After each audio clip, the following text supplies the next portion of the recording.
ఎందుకు మాట్లాడుకున్నావు? ఎందుకా మీకు ఇంకా 4 days ఉంటే హాలిడేస్ వస్తాయి కదా, కరెక్టా కాదా?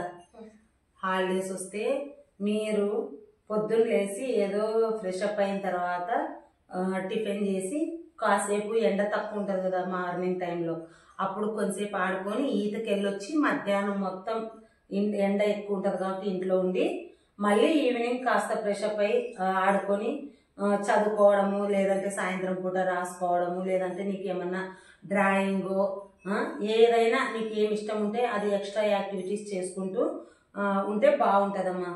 అట్లా కాకుండా మొబైల్ చూస్తారు మీరు. నేను ఇయ్యనంటే పోతారు పెద్ద నాయన వాళ్ళ ఇంట్లో పోయి మొబైల్ తీసుకొని దాచిపెట్టుకొని చూస్తారు. కరెక్టేనా? చూస్తారు. ఆ విధంగా చూస్తారే, చదువుకోరు, ఏం చేయరని నాకు బాధ అనమాట.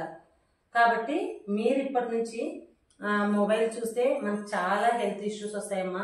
మీరు ఇంకా చిన్నపిల్లలు కదా, చిన్నపిల్లలు కాబట్టి ఇలా చూడడం వల్ల ఈ మెడ నరాల పైన, బ్రెయిన్ పైన, కంటి పైన, మీ బాడీ గ్రోత్ పైన, అన్నిటిపైన మొబైల్ చూడడం వల్ల చాలా ఎఫెక్ట్ వస్తుంది అనమాట. మీకు అన్ని విధాల నష్టపోతారు.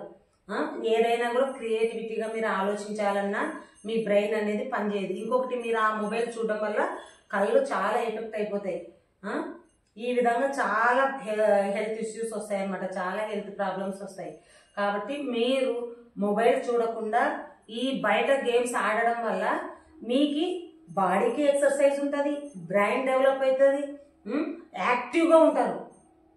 ఎప్పుడైనా కూడా ఒకే చోట కూర్చొని గేమ్స్ ఆడుకుంటూ సెల్లులో కానీ లేకపోతే మొబైల్ ఏదైనా ల్యాప్టాప్లో కానీ ఒకటే గేమ్స్ ఆడుకుంటూ ఉంటే మీ బాడీ బ్రెయిన్ అంత యాక్టివ్గా ఉండదమ్మా, డల్గా ఉంటుంది. మీరు ఎప్పుడైతే బయటకు వెళ్ళి మనం ఆడుకుంటూ పెట్టుకుంటుంటాం అనుకో, మీరు బాగా యాక్టివ్గా ఉంటారు. మీ బ్రెయిన్ కూడా చాలా యాక్టివ్గా ఉంటుంది. మీకు ఇంకా క్రియేటివిటీ ఐడియాస్ వస్తాయి బయట పోయి ఆడుకుంటూ ఉంటే. అలా చేస్తారా లేకపోతే మొబైల్ చూసుకుంటుంటావా?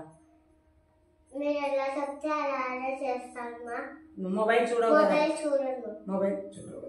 మళ్ళీ పిల్లలకి ఏమని చెప్తాను? హలో ఫ్రెండ్స్, మీ పేరెంట్స్ ఎలా చెప్తారా అండి, మొబైల్ చూడొద్దండి, బయట పోయి కొంచెంసేపు ఆడుకొని డ్రెస్ తీసుకొని మధ్యాహ్నం పూట కొంచెంసేపు చదువుకొని రాత్రి తిని పడుకోండి ఫ్రెండ్స్.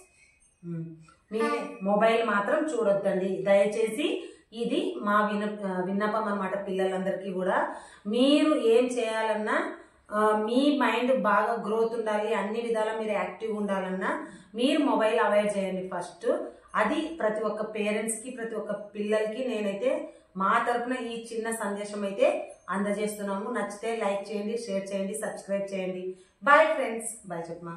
Bye friends.